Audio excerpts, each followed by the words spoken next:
Have you ever found yourself in that cycle, where you're constantly working, making pretty decent money, but then at the end of the month, it feels like you're just treading water? Oh, absolutely. Like you're busy, sure, but are you really building towards something bigger Yeah. financially? That feeling is so common, and it's precisely the financial puzzle that Sanjay Jaby really dives into in his book Invest and Grow Rich. It's quite insightful, Right. and he doesn't just give advice, it's more like a training program. And honestly, the path he lays out is pretty counterintuitive for a lot of us. Okay, counterintuitive. I like that. So our mission for this deep dive then is to pull out the really powerful nuggets from Jaby's teachings, Right. give you listening a kind of shortcut. Yeah. Exactly. To understanding how to turn those everyday money decisions into a truly secure future. Mhm. And Jaby's first point, maybe the most uncomfortable one, asks us to really look hard at what we own. So, okay, when we talk about getting our money straight, where does he say we should even begin? Like, what's step one? He says the absolute crucial first step is brutal honesty. You have to be really honest with yourself about three things: your necessities, your liabilities, and your assets. Yeah. It's really about cutting through all the noise, and seeing the financial clutter that might be holding you back from, well, real freedom. Necessities, liabilities, assets. That's right. Okay, that sounds simple enough on the surface, but I'm guessing Jaby goes a bit deeper than just like dictionary definitions. Oh, absolutely. He starts with necessities. These are your absolute basics: food, clothes, shelter, education, medical stuff, things you literally cannot live without. Right, the essentials. But he immediately flags this danger zone he calls the necessity hole. If your income isn't growing, right, and you're just scraping by covering these basics, it's really easy to fall into this vicious cycle of debt, just trying to stay afloat. And he needs, this is a tough reality for many. The poor often struggle hugely just to get out of that hole. Okay, yeah, those are the non-negotiables. You got to get rid of those. So once those are handled, what about the other two? How does he define a liability, for example? Right, liabilities. He defines these as basically any debt you are currently owing or anything you buy that decreases in value after purchase. It decreases in value. Think about it, that new car. We often think, oh, it's reliable, it's an investment. Yeah. But it loses value the second you drive it off the lot, right? He also includes things like, fancy kitchen gadgets you barely use, brand name clothes, really expensive vacations. He actually quotes this directly, saying, amassing stuff often steals joy rather than giving it. Which is interesting, and it ties into that simplify trend you see sometimes.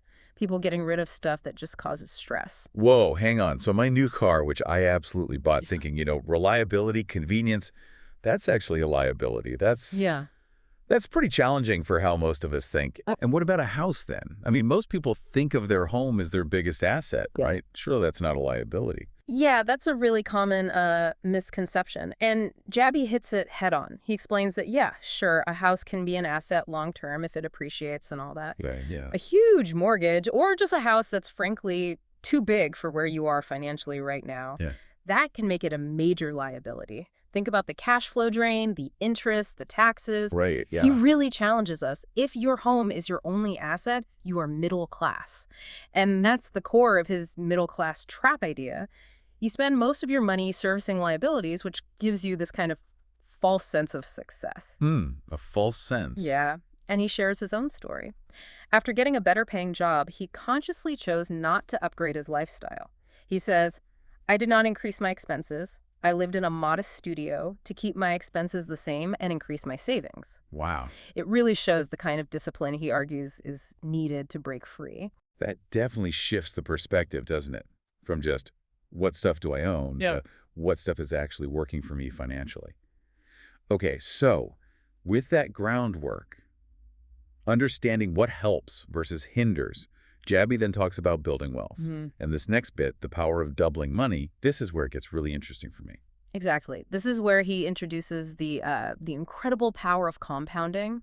And he uses this really vivid example, the magic dollar. The magic dollar. Yeah. Imagine you start with just $1 and it doubles every day for 31 days. Okay. It doesn't just become like $31, it explodes. It turns into over $1 billion. $1 billion from $1. Yeah. Now, obviously, that's not a real investment plan, right? But he uses it to build a vision, to show you what exponential growth really looks like over time. Wow. Okay, that definitely drives home the potential.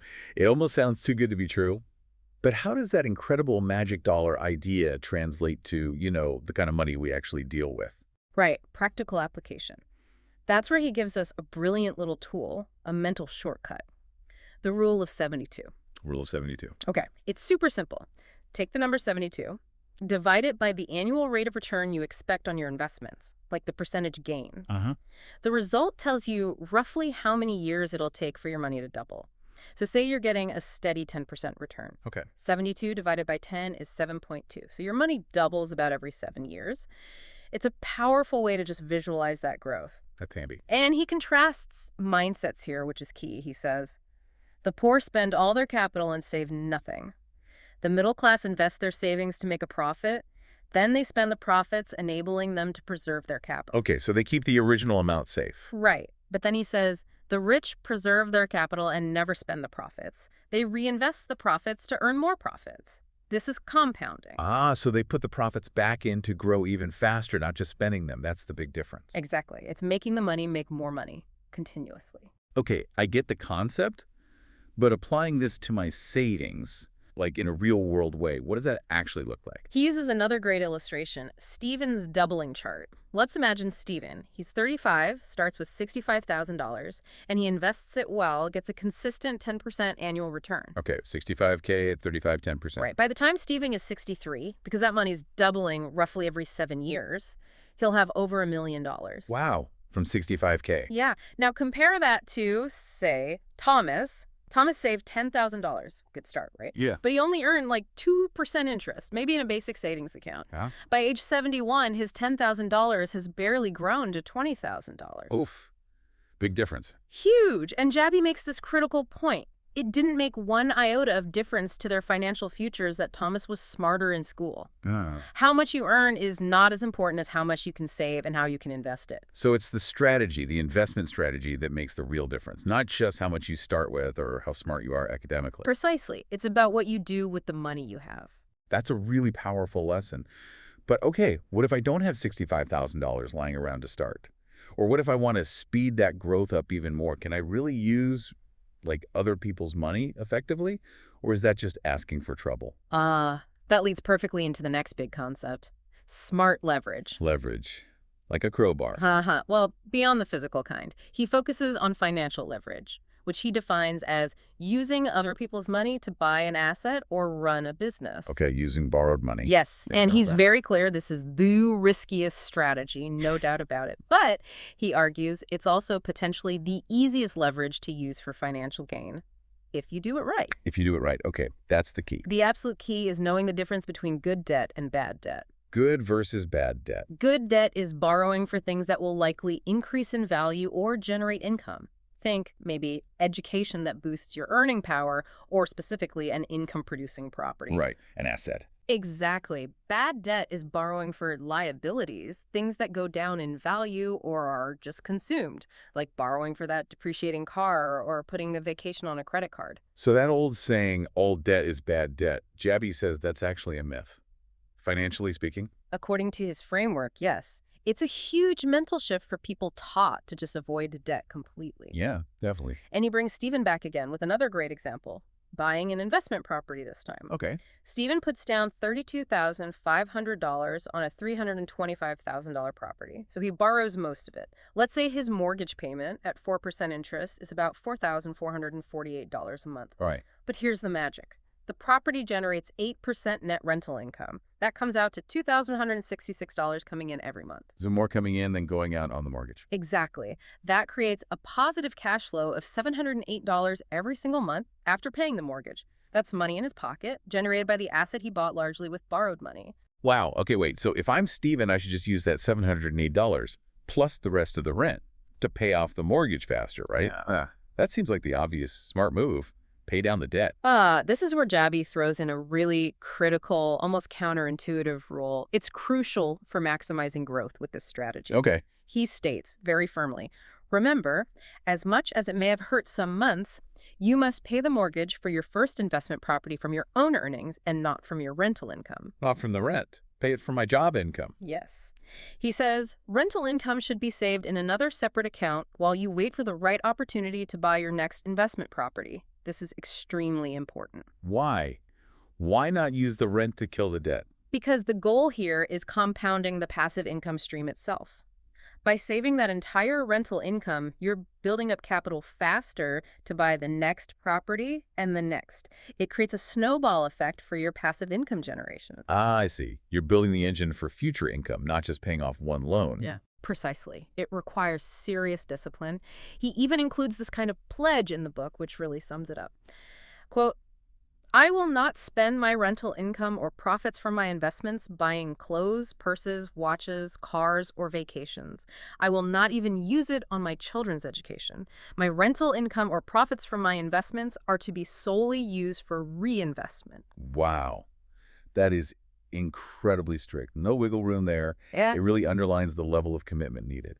Okay, so putting this all together, understanding assets versus liabilities, using compounding, using smart leverage, this reinvestment discipline. Yeah. What does it all lead to? What's the big picture goal here? How do we get to actual financial freedom? It all converges on his definition of financial freedom, which is simply when your passive income is higher than the total expenses of your desired lifestyle. Passive income beats expenses. Got it. And he makes a clear distinction between active income, that's you working for money, your job basically, and passive income, that's money working for you. Things like dividends, that rental income we talked about, royalties maybe. No. He calls them your two legs. You need both to be able to run financially. Active income pays the bills now.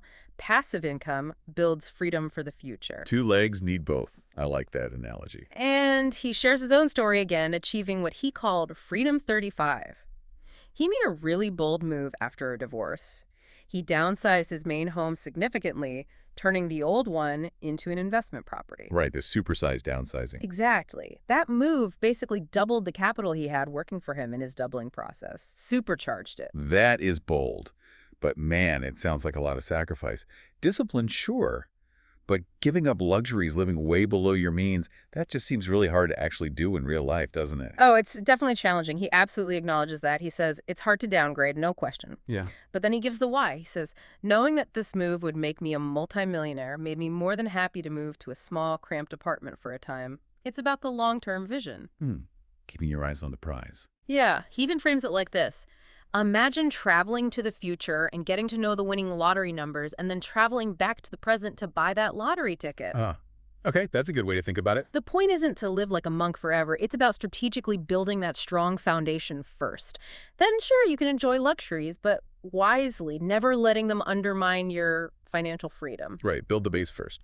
And he brings Stephen back one last time to show the dollars and cents. Remember, Stephen could have bought one big $650,000 house. Instead, he chose a smaller $325,000 primary home and invested the other $325,000 in that rental property we discussed, starting at age 35.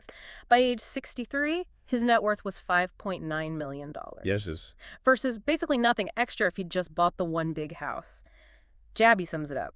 Stephen was able to make an extra $5 million just by choosing to buy two homes at $325,000 rather than one home at $650,000. An extra $5 million. Just from that one initial choice. It is stark. Okay, this whole plan sounds solid, really powerful for building wealth, but there's this massive elephant in the room, isn't there? I bet lots of listeners are thinking this right now. Inflation. Ah, yes, the silent wealth killer. Exactly. If I follow all this, become a millionaire by 63, great.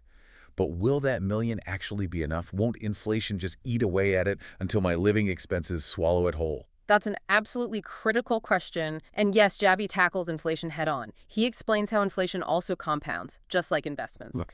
He uses this vivid example. A loaf of bread costs maybe $1.95 today. His estimate, based on average inflation around 4.14%, is that same loaf could cost $12.10 in 45 years. $12 for bread? Yeah. He says bluntly, the price of bread is going to be 6 times the present price in 45 years. So the key, your investments have to beat inflation. You must invest at a rate higher than the rate of inflation, period. 6 times. Wow. That really puts it in perspective. Okay, so how does Stephen's plan, the one that made him millions, actually hold up against that kind of pressure? Does it beat inflation? Let's look. Say Stephen needs $2,000 a month, so $24,000 a year, for his lifestyle at age 35. Okay. Now, fast forward to age 63.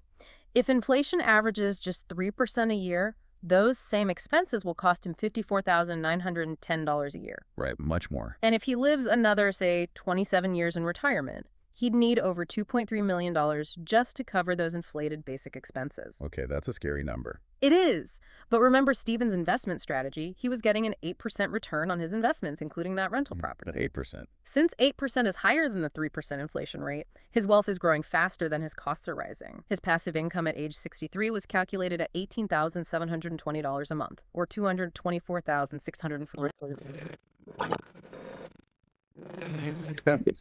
Exactly. His passive income is always more than his expenses. That's the crucial outcome. And Jaby has this great line: our plan isn't to have a $2 million golden goose that we hope sustains us until we die. Our plan is to have a goose that lays golden eggs continuously. Goose that lays golden eggs. I like it. Fair. Income that keeps coming, outpacing inflation. That's the goal. So if you remember just one core takeaway from this whole deep dive into Invest and Grow Rich, it should probably be this.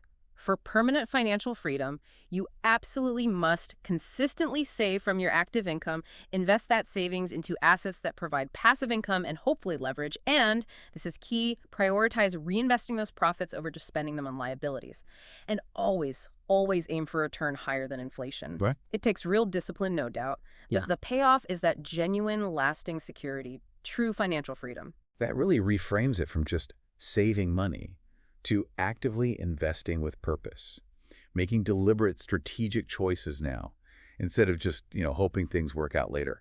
It honestly makes me rethink everything from my car payments to what kind of house I might want in the future. Thanks for breaking all that down. You're welcome. The author tells us something really powerful at the end. He says, you have all the keys and equipment necessary to beat the big boss. Start today. So thinking about that, what's maybe one immediate small step that you, listening right now, could take this week? Just one small thing to start aligning your money habits with this vision of freedom. And if you're ready to go even deeper into these concepts, really start mapping out your own path, we'll put links to Invest and Grow Rich by Sanjay Jaby right there in the show notes for this deep dive. Yeah, definitely check it out. And we'd genuinely love to hear from you too. Which of these ideas kind of hit home the most? Or maybe what's one change you feel ready to actually make to start securing your financial future? Let us know. Share your thoughts.